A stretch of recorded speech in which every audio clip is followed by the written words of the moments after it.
मिथिला विश्वविद्यालय में हंगामा करने वाले छात्रों पर दर्ज हुई प्राथमिकी। मिथिला विश्वविद्यालय थाना में मिथिला विश्वविद्यालय परिसर में हंगामा करने वाले छात्रों पर गुरुवार को प्राथमिकी दर्ज कर दिया गया है। बता दें कि मिथिला विश्वविद्यालय में बुधवार को हंगामा कर रहे कई छात्रों के विरुद्ध कुलसचिव प्रोफेसर मुश्ताक अहमद ने प्राथमिकी दर्ज करने के लिए थाने में आवेदन दिया था, जिसके आधार पर विश्वविद्यालय थाने ने प्राथमिकी दर्ज कर लिया है।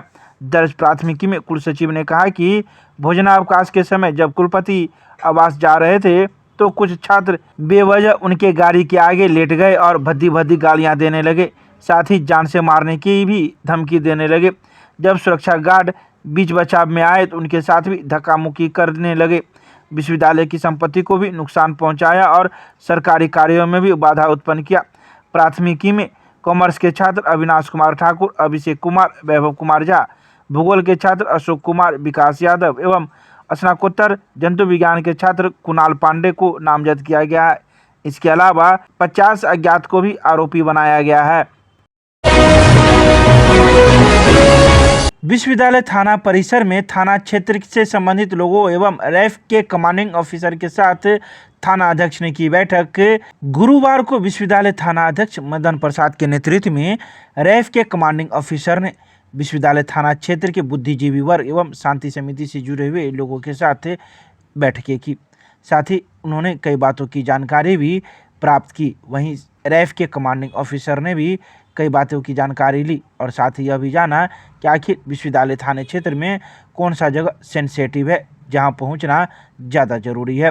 तो वहीं बैठक समाप्ति के बाद विश्वविद्यालय थाना क्षेत्र के विभिन्न जगहों पर फ्लैग मार्च निकाला गया। इस फ्लैग मार्च में कई वार्ड के वार्ड पार्षद एवं वार्ड पार्षद प्रतिनिधि के साथ ही विश्वविद्यालय थाना अध्यक्ष एवं विश्वविद्यालय थाना से जुड़े हुए कई अधिकारी, पदाधिकारी एवं कमांडिंग ऑफिसर के साथ रैफ की टीम ने कई क्षेत्रों में फ्लैग मार्च किया। आइए सीधे सुनाते हैं क्या कुछ कहते हैं मौजूद लोग।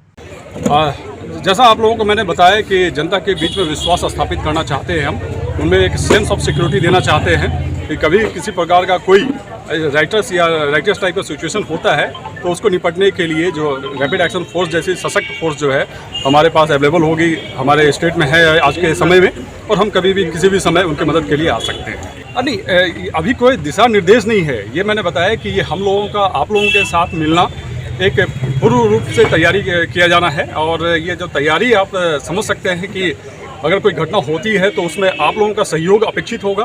आप लोगों से हम मिल पाएंगे और अभी हम लोगों ने मिल लिया है तो हम उस समय एक कारगर ढंग से अपने कदम को उठा सकते हैं और जो भी सिचुएशन होगा उस सिचुएशन को हम भली भांति निपट सकते हैं। आने वाला समय के लिए नहीं, आप ये समझ सकते हैं एक्सीजेंसी या घटनाएं जो हैं कभी भी हो सकती है, कोई भी सिचुएशन कभी भी अराइज हो सकता है। ऐसे सिचुएशन से निपटने के लिए फोर्सेज को हमसे तैयार रहना चाहिए और उसी क्रम में हम लोग यहाँ पे नहीं, ये संबंध में क्या कहना, जनप्रतिनिधि जो है एक इनका मेन रोल होता है किसी भी जगह पे, किसी भी स्थान पे। जनप्रतिनिधि हैं तो उनको अपने लोगों के बारे में पता है और लोगों को अपने जो प्रतिनिधि उनके बारे में पता होता है। आप एक जनप्रतिनिधि अगर एक रूप से समझाने की कोशिश करते हैं अपने लोगों को तो एक मैसेज सही तरीके से, सही ढंग से और सही समय पर पहुँच सकता है। तो जनप्रतिनिधियों से मिलने का यही एक। दरभंगा में कब से कब तक है फ्लैग मार्च? नहीं, दरभंगा में फ्लैग मार्च का हम लोगों के पास जो प्लान है वो तो हम लोगों के पास है, ये आप लोगों के साथ आज है। अच्छा, अपना परिचय दे दीजिए। मेरा नाम अभिषेक कुमार है, असिस्टेंट कमांडेंट हूँ मैं। उद्देश्य है कि आम जनता में विश्वास पैदा करना कि आप असुरक्षित कभी नहीं है। आपके साथ हम हैं, रैपिड एक्शन फोर्स है, जब भी ज़रूरत होगी तुरंत हम लोग पहुँचेंगे। हमारे पास कुछ संसाधन जिला बल के पास कम है तो रैपिड एक्शन के पास पूरी संसाधन है, इसलिए आप असुरक्षित नहीं हो। आप लोग सहयोग दें, सही सूचना दें, कहीं भी टेंशनाइज का मूव है पहले दे दें ताकि हम लोग पूरी तरह कारगर कार्रवाई कर सके, जनता को सहयोग प्रदान कर सके, सुरक्षा प्रदान कर सके, विश्वास जीत सके। इन्होंने ये खुशी की बात है कि सरकार का जो पॉलिसी है बहुत अच्छी बात है। बहुत अच्छी बात है जो मीटिंग हुआ है, जो कम से कम जनता को भी पता चलेगा। जैसे अभी हम लोग कदराबाद से सिद्धारा जा रहे हैं, लोग को भी पता चलेगा जो अपराध किस्म के लोग हैं कि प्रशासन भी कोई कमज़ोर नहीं है, प्रशासन भी हर कदम हर जगह पे है। बस इससे अच्छी बात क्या है? रैपिड एक्शन फोर्स का हमको जो लगता है यह रूटीन वर्क है। इन लोगों को रिजर्व रखा जाता है, इन लोगों को ऐसे समय में याद किया जाता है जब किसी तरह का जो है समाज में शांति सद्भाव बिगड़ने का प्रयास या हो जाता है या होने वाली की संभावना, तो वैसे जगह इन लोगों का इस्तेमाल होता है। इसीलिए ये लोग रूटीन वर्क में जो है तो यह उस जगह से पहले जहाँ लगता है यहाँ कॉमनल है, वहाँ जो है तो यह जनप्रतिनिधि आमजन या एरिया से हूबहू होना चाहते थे। यह अच्छी बात है और निश्चित रूप से इन्होंने जो फ्लैग मार्च का जो प्रोग्राम अभी रखा है, इससे एक अलग मैसेज आएगा और लोगों में यह कानून के प्रति, शासन के प्रति, प्रशासन के प्रति जो है विश्वास कायम होगा। यह अच्छी बात है। मिथिला विश्वविद्यालय के प्राचीन भारतीय इतिहास, पुरातत्व एवं संस्कृति विभाग द्वारा बुद्ध पूर्णिमा की जयंती समारोह का किया गया आयोजन। गुरुवार को मिथिला विश्वविद्यालय के स्नातकोत्तर प्राचीन भारतीय इतिहास, पुरातत्व एवं संस्कृति विभाग के तत्वावधान में बुद्ध जयंती की पूर्व संध्या पर शांति एवं अहिंसा के दूत के रूप में महात्मा बुद्ध की प्रासंगिकता विषय पर संगोष्ठी सह भाषण प्रतियोगिता का आयोजन विभाग में किया गया।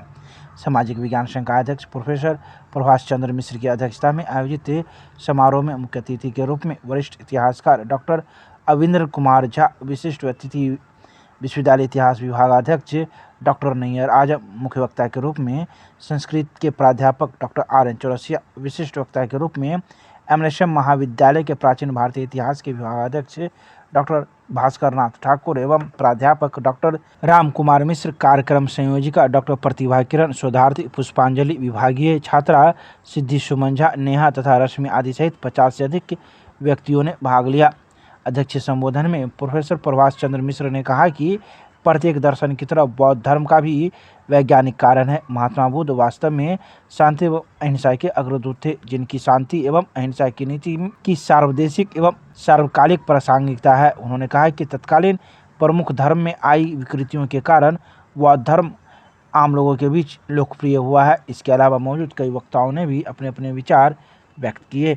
विश्वविद्यालय प्राचीन भारतीय इतिहास, पुरातत्व एवं संस्कृति विभाग के तत्वावधान में महात्मा बुद्ध की जयंती की पूर्व संध्या पर आज विभाग में संगोष्ठी सह भाषण प्रतियोगिता का आयोजन किया गया। शांति एवं अहिंसा के दूत के रूप में महात्मा बुद्ध की प्रासंगिकता विषयक संगोष्ठी में 50 से अधिक व्यक्तियों ने भाग लिया। 34 प्रतिभागियों ने भाषण प्रतियोगिता में भाग लिया, जिसमें 5 छात्र छात्राओं का चयन किया गया, जिन्हें प्रमाण पत्र एवं पुरस्कार प्रदान किया जाएगा। कार्यक्रम में बुद्ध के विशेष रूप से शांति और अहिंसा के सिद्धांत पर बच्चों ने और अतिथियों ने विचार रखा। कार्यक्रम की संयोजिका विभागीय शिक्षिका डॉक्टर प्रतिभा किरण का प्रयास काफ़ी सराहनीय है और व्यवस्था कार्यक्रम का आयोजन बहुत ही प्रशंसनीय रहा है और विभिन्न विभाग के छात्र छात्राएं इस प्रतियोगिता में भाग लेने के लिए आए थे।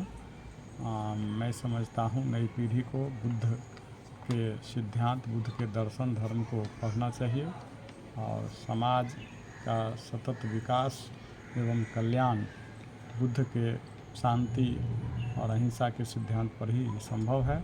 आज विश्व का हर एक कोना जो भौतिकवादी युग में जी रहा है वह आज शांति के लिए तलाश कर रहा है और वह बुद्ध के धर्म दर्शन में ही संभव है। तो इसके विकास से और इसके अध्ययन अध्यापन जीवन में उतारने से समाज का कल्याण होगा और मानवता की रक्षा होगा, क्योंकि बौद्ध धर्म सरल, पुरस्कृत एवं सार्वदेशिक सार्वकालिक में doctor R N Chaurasia,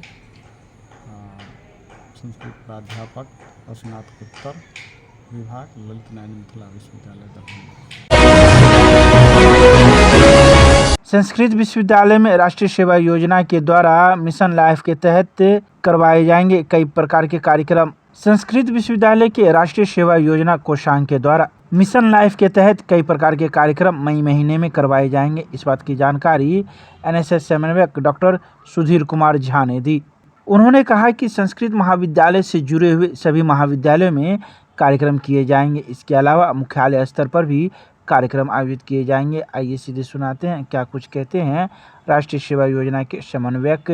Bharat सरकार युवा कार्यक्रम खेल मंत्रालय, क्षेत्रीय निदेशालय, राष्ट्रीय सेवा योजना पटना बिहार से निर्देश ईमेल के माध्यम से निर्देश प्राप्त हुआ है कि विश्व पर्यावरण दिवस 2023 एवं पर्यावरण के लिए जीवन मिशन लाइफ पर विभिन्न प्रकार की गतिविधि का कार्यक्रम मई और जून में किया जाना है, जिसमें मई माह में मिशन लाइफ के बारे में लोगों को जागरूक किया जाएगा।